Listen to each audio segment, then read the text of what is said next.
Hi, my name is James Vann. I'm an attorney with Vann Attorneys, and we are so thankful that you have signed up for today's webinar. We look forward to this time together, and hopefully we're going to be covering some stuff that helps you. We're going to be talking about collection efforts in today's economy. It's certainly a changing economy, and it's really interesting. It's one that most of us have not ever encountered in this type of environment. And so many different ways the economy is just doing wonderful, and in others we hear from our clients, customers, that maybe they're struggling. So we're going to be talking about some collection efforts in today's economy, and we hope this is helpful to you. We're going to give you some tips, and I want to say a very special thank you while we get started. Several of our clients provided some tips that we're going to be sharing today. We're not sharing their names because we said we would hold that in confidence. But to those of you who participated with us, thank you so very much. Your tips are fantastic. Thank you. A little homework that we're going to go over is, if you have a question, you may send it to us either using the control panel, the GoToWebinar control panel on your screen, or you can send it to us by email at webinar@vannattorneys.com. Again, hopefully, if you have a question, let us know. We'll look forward to doing that together. So let's look at some of the helpful tips that we've put together for today's webinar. Obviously, some of those efforts is be persistent, and I know many of y'all are, right? Just contact the customer and do it early. Contacting them, having that relationship really does matter. When cash flow gets difficult or tight for your customers, you want to be there in that relationship so that hopefully when funds do free up, or when you call them, they their revenue comes in, hopefully they're thinking of you to get you paid, right, sooner than later. I've talked to so many of our clients, and as I learned this over my years of practice in dealing with commercial accounts, you obviously find out a lot of times those that have relationships get paid faster. So again, I would encourage you, we encourage you, be persistent in contacting your customer, and do that early, right? So another tip is to maintain a firm but a friendly relationship and environment, right? We all know that the adage that you get more flies with honey than you do vinegar. We know which one works better. That doesn't mean you can be soft, or that you aren't flexible with your customer. It just means that obviously being kind to them. And I've done this for 29 years. That's hard to believe. But as I've talked to our clients, it's amazing to me that when I hear stories, relationships, right? The customer may not be happy about something, but a lot of times if there's a relationship, if there's kindness, right? A lot of that just goes, the other stuff goes away, and there's not a relationship that delays the payment. Typically, be assertive, right? Ask for the money. Be direct. Be specific, right? How much, when, how's it going to be paid, that kind of thing. So, but maintain that relationship, right? So this is our dog Rosie. Like, how could you not have a relationship with this dog? She is so cute. Anyway, I just thought I'd throw that in for you. All right, and obviously if you have a pet in the office, I mean, people just want to come in and play with the dog, right? So if you have customers that want to pay you because your dog's there, that's even better. All right. We all have heard the adage that information and knowledge is power or strength, right? And there's a lot of truth to that. Knowing what's going on with your customer, right? What's going on with their work? What's going on in their environment? What kind of jobs or projects do they have going on? What's their accounts receivable look like? And you may not know that with every client, obviously, or every customer, but knowing what's going on those trouble accounts, right, does really help. Knowing that information will help you understand what your customer's business is like, when you can expect to be paid, right? If there's some other factor going on within the economy that's impacting their business, right? That helps you understand how your AR may be impacted. I was having this conversation with a client. In fact, yesterday we were talking about, right, during COVID, or in the very beginning part of COVID, I think most everyone was probably scared from a business perspective of what's going to happen, right? Is it just going to go back to the recession that we had in like an '08? What's going to happen? And who would have ever thought that business would pick up the way it did, right? Number one, and then number two, that most industries would thrive and thrive differently. Unfortunately, some have suffered, right? But for the most part, there's been a lot of success, which is really great. So having that information, having that knowledge strengthens your relationship, strengthens your ability to keep calling on your customer for payment, and also helps your business, right? When you talk with your leaders in your company, they can anticipate obviously what's going to go on from a standpoint of the cash flow, right? If you're in the construction related field, right, filling out and completing the notices with the Liens NC website, that's opened up communications that would not have occurred otherwise. This is from one of our clients, as we say, from a seasoned credit manager.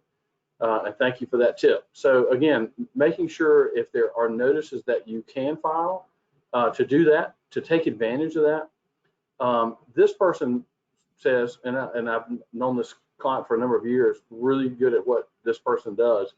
It opens up communications, right? There's an opportunity to have a conversation about this project where there's money owed, right? Knowing the payment schedule on the construction job is very helpful, right? When is the general contractor going to pay the subcontractors? So you know when to expect payment from your customer. So great tip. All right, one other one that we got from a seasoned credit manager, we really do thank you for this as well. Make sure that your invoices are correct and pursuant to the customer's requirements. So I know this client's business pretty well. They do a great job of servicing their customers, like most of our folks do, but they really try to service them well, right? And they want to make sure the invoices are accurate, they're correct. Make sure, like if the invoice has got to be sent through a certain portal, maybe, how do you do that, right? Paying attention to the details of the purchase order, for the purchase order number, the accuracy of the pricing, how the invoice is to be sent.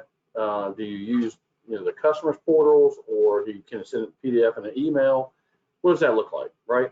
This customer or client also suggested that they request ACH payments from their customers to avoid the delay in the postal system. So this client of ours said, you know what, we've had great success in asking for the ACH payments, and actually customers being willing and able to do that, right? Sometimes wiring funds can work as well.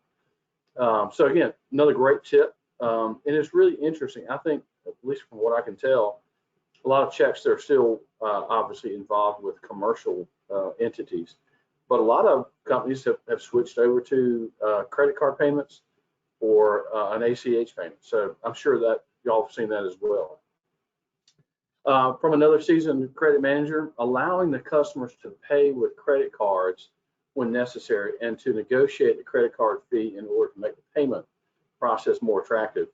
So this client of ours suggested this. And so, for example, in this one situation, they had a customer who owed some money, pretty substantial dollars, weren't making the payments yet, and it was because they wanted to pay by credit card. So our client negotiated with the customer on the credit card fee, right? So they ate a little bit of it, that is, our client did, and the customer was much more happy about that, made the payment, everything worked out, right? So again, thank you to our seasoned credit manager for that tip. Hopefully that helps you. Hopefully that makes sense to what you're doing.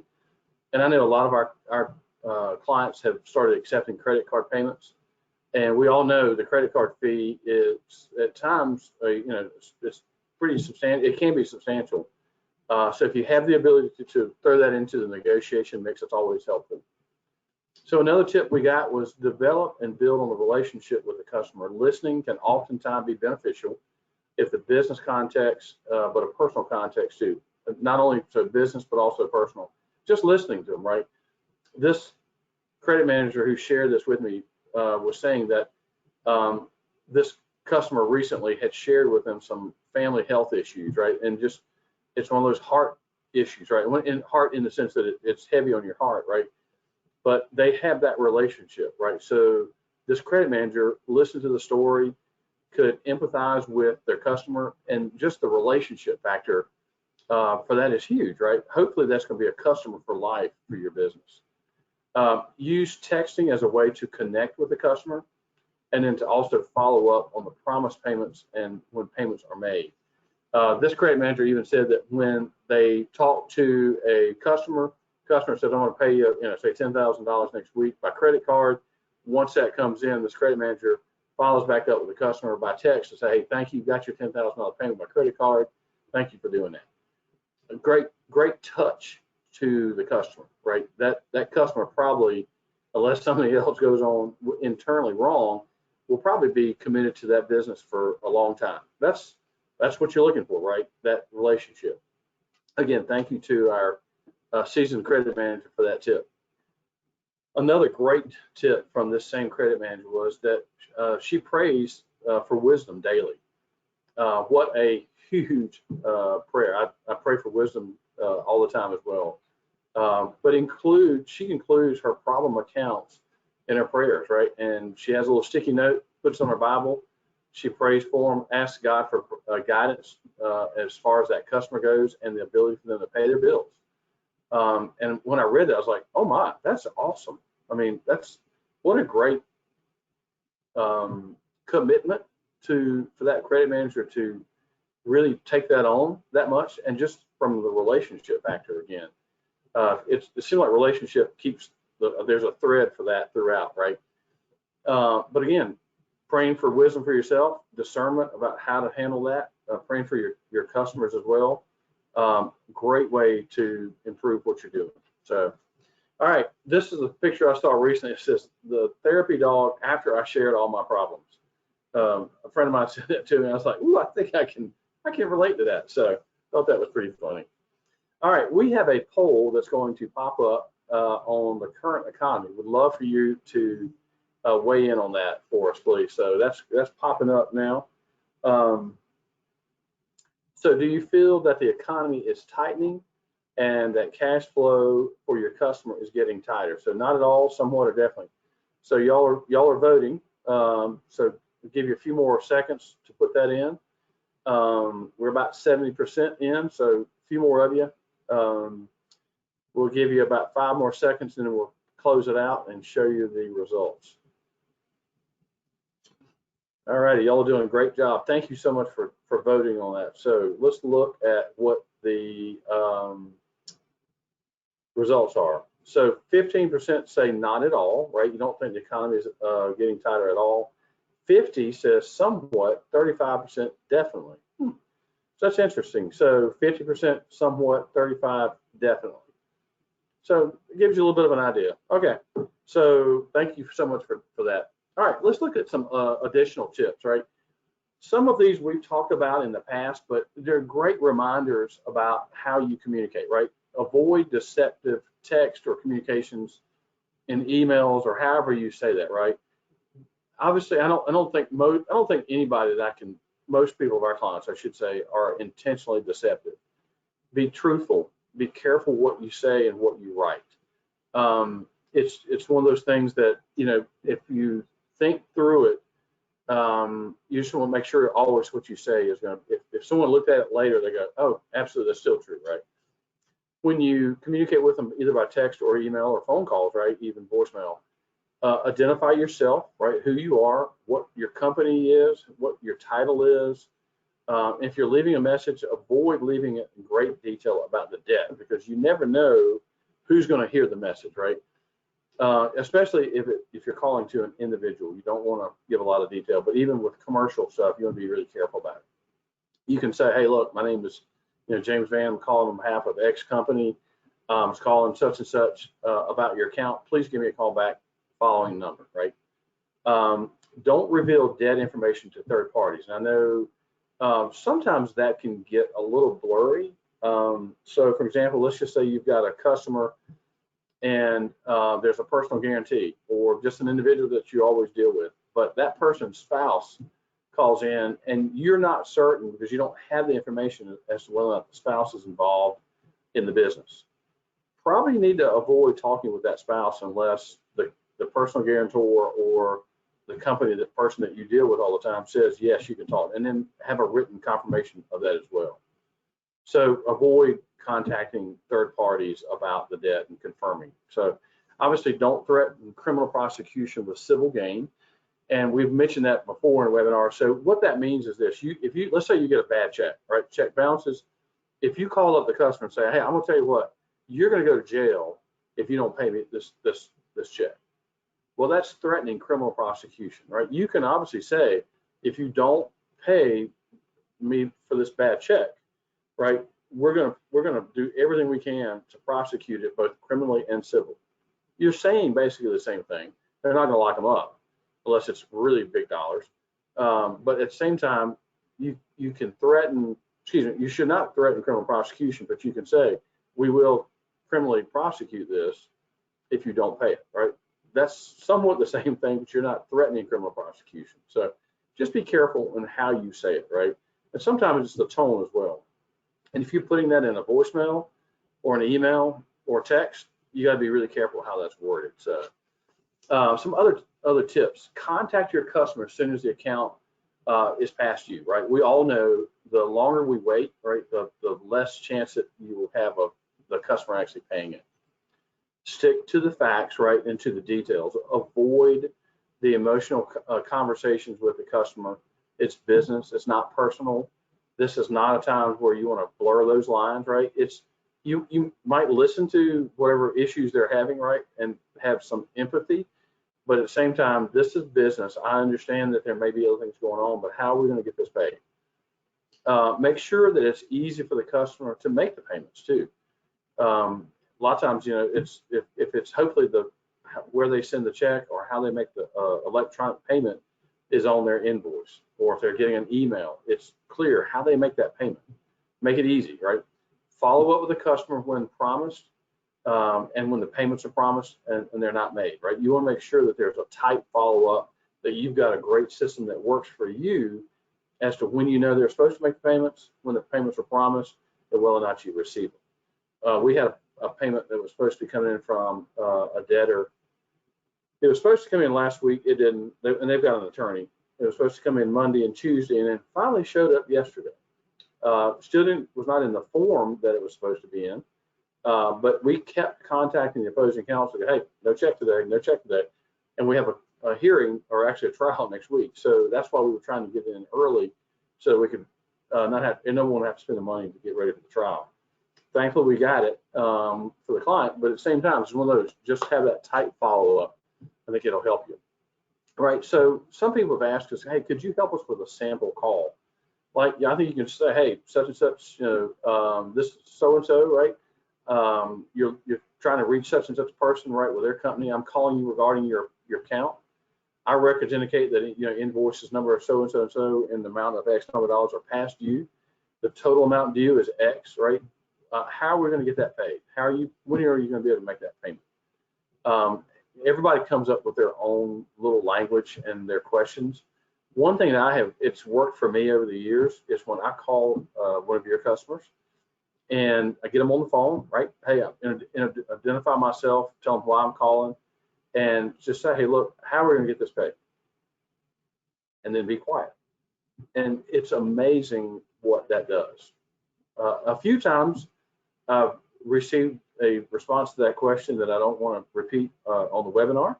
Most of the time, though, it just cuts to the chase, right? I'm not asking why they haven't made the payment. It's how can we get this thing taken care of? How can you get this paid? And then be quiet, and then let them start talking. And a lot of times they will start talking and hopefully provide enough of a response and answer that it hopefully resolves the issue. Sometimes it doesn't. It's not always guaranteed, right? Some other phrases that you can use, as you know, our terms, our next 30 days, we want to make sure that your account is current. So you have a purchasing power through the credit account. We look forward to your promised payment, in an amount of X on or before such date, right? And you said you're going to send that to us by mail, or we're going to pick it up, or you're going to hand deliver it, whatever it may look like. But again, just a few phrases that might be helpful to you. All right, so we've got a second poll regarding the preferred communication with how do you like to be, how do you like to communicate with your customers? So What's your preferred way of communicating with your past due customers? Is it email, phone, text, US mail? So 4 options there. Y'all will vote in on that, and we'll show the results here in just a minute. So we've got about 50% of you. So if you haven't voted yet, you might be asleep. I'm not sure. The number's getting up there. We've got about 70-some% now. So we give about another 5 seconds, and we'll close that out and show you the results. So what is the preferred way of communicating with your past due customer, right? So 35%, oops, hold on, I'm reading the wrong number, wrong line. It's taking a few seconds for the folks to, all right, here we go. Email, 81%, phone, 14%, text, 0, US mail, 5%. So 81 for email, 14 for phone, US mail, 5. That's really interesting. I would have thought text messaging would have been a little bit higher just based off some conversations I've heard from some of our clients. So email and then phone still are the highest, right? Certainly US mail is probably dropping in the preferred method. So it's just hard sometimes, right? All right, so be prepared for the specific and general excuses that you might hear, right? Checks in the mail. Well, ask for the number, check number, the amount, the day it's written, when they mailed it, where they mailed it to, right? And again, I'm not knocking the mail system at all, but it has gotten to be a real challenge, I know, for a lot of folks. So follow up, right? Or let's say I have a cash flow problem right now. Okay, I understand. Let's talk about that. What does that look like? Why do you have a cash flow problem, right? Is it one project? Is it one account that owes them majority of their money? Why are they having cash flow problems, right? How do we set up a payment plan arrangement today? And get the specifics, right? They'll go, well, I don't know, I have to look. Well, let's talk about it. Let's look at it now, right? I haven't received the invoice. No problem. I'll email it to you right now while we're on the phone. Make sure that you get it, right? You hold on, make sure they get it. Know the facts of the account as best you can, like when you call them. So that's, hopefully that takes away some of the uncertainty of the call, right? You already have all that in your head or right in front of you. And another great tip is to think positive, right? So when you call, right, it's not they can tell if they can't see you, if they can hear you, they probably can tell what kind of a mood you're in, right? Get yourself pumped up, right? Be positive. Let's figure out how we're going to get this thing taken care of. Speak with authority and professionally, right? And know your audience, know who you're talking with. And most of you do, right? If it's the person in their pickup truck, or if it's someone who is not a professional, right? You don't want to necessarily match them necessarily, but you also don't want to pretend to be somebody that you're not, right? Call the customer by their name, talk to them. Hopefully you already have that relationship where you can call them by name. Listen carefully, right? Take notes from the conversation. I know many of y'all do. You put it in your systems. That's great because it gives you something to follow back up on. Get an agreement on the specifics of the payment, of how much, when, how, where, and then follow. I think you follow up with the email to say, hey, thank you so much. You know, we had a great conversation on such date. You promised to pay this amount on this date, this way, and then follow back up, right? So hopefully that's helpful. So our daughter took this picture this summer. Isn't that a beautiful picture? So the reason I want to share that is obviously think positive and have great thoughts when you're calling your customer, even though you may be looking at a stack of AR, right, that it feels like a mountain.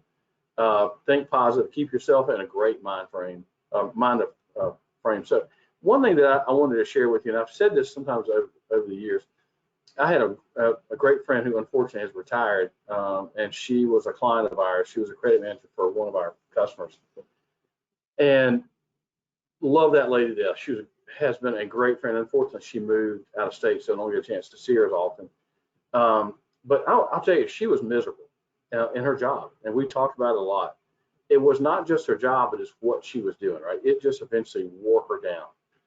And I think about this picture, right? I mean, we all are blessed beyond measure. And I know many of you on this phone call I don't know everything about your life, obviously, but I know a lot.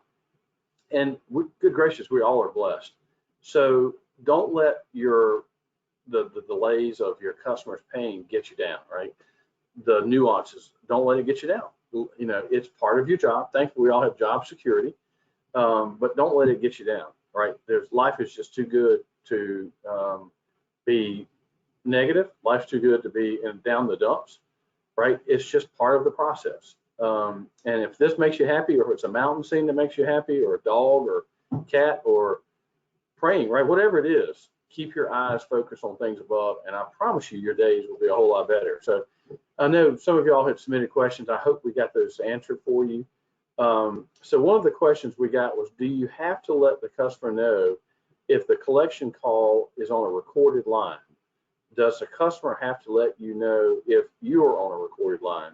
So in North Carolina, if there are two people on a phone call, one of them has to know that it's being recorded. So you don't actually have to say it, but you actually have to say, one of you has to know it's been recorded. So if there's two and one's recording it, the other one doesn't have to know. But if you are making phone calls out of North Carolina, from North Carolina, that law may not apply. So again, if it's within North Carolina, only one is required to know that it's recorded. It's not a problem to say it's recorded, and it's not a problem to say it's not recorded, as long as one of you knows that it is. I hope that makes sense. We have one other question. It's like, so when should we engage an attorney to send a demand letter? Great question.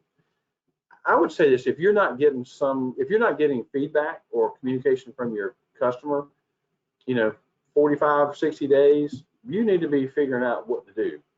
And I don't know if you could be, depending on your industry, you may have some other abilities to payment bond claim if it's construction, or claim of lien. Those are probably the shortest that I can think of, thinking of the people that are on the call today. You need to act faster than otherwise. But 60 to 90 days is a good mark. You should know, right, what's going on with the customer by that point. They don't have their money, or if they've closed up, or what's the challenge, right? So I would probably say 60 to 90 days, you need to have an idea. And sometimes it's just, they get a letter from someone else and they go, "Ooh, gosh, I need to get that paid." Or I would go back to that relationship factor. I would go back to, do you have an idea what's going on in their business? And it could be you don't need an attorney to send a demand letter, but sometimes it might. It helps, right? And the other thing is, if we get involved for you, and if they say, "Look, I just can't pay it all right now," okay, well, let's do a confession of judgment with a payment schedule if you agree to it, if the client agrees to it. That, again, puts them on a shorter leash to pay. And then another question we got was, can a payment plan be contractual? It absolutely. So a payment plan is contractual. A lot of times what we do is, if there's going to be a payment plan, we have it in writing. Everybody signs off on it. And we usually ask for a confession of judgment with that. And I know a lot of you know what that is. Some of you may not. But a confession of judgment is where the debtor, the customer, says, "I agree, I owe X number of dollars to such and such creditor. And if I don't pay it back, here's a judgment," in essence. You don't file it yet. A lot of times we hold it pending the payment schedule. But if they breach the payment schedule, you don't have to sue them. You just go file the confession of judgment, and you file a credit for the payments that have been made. And it sort of takes care of it. So the payment schedule can be a contractual agreement, right? And a lot of times most of our clients, I think, do that. So that's a great question. So thank you all for those questions. I don't think that there are any others coming through right now. If you have a question, please feel free to call us or email us. And I really hope this has been helpful to you. And I want to say a very, very special thank you to our friends and clients who provided those tips to us. Bravo to y'all. Y'all do a great job. That's why y'all do what you do. So we will have another webinar coming up in the fall. So hopefully you will join us for that. And if you have a topic that you want us to cover, please let us know, because we would be delighted and glad to add that into our schedule. Thank you so much. Hope you all have a great day.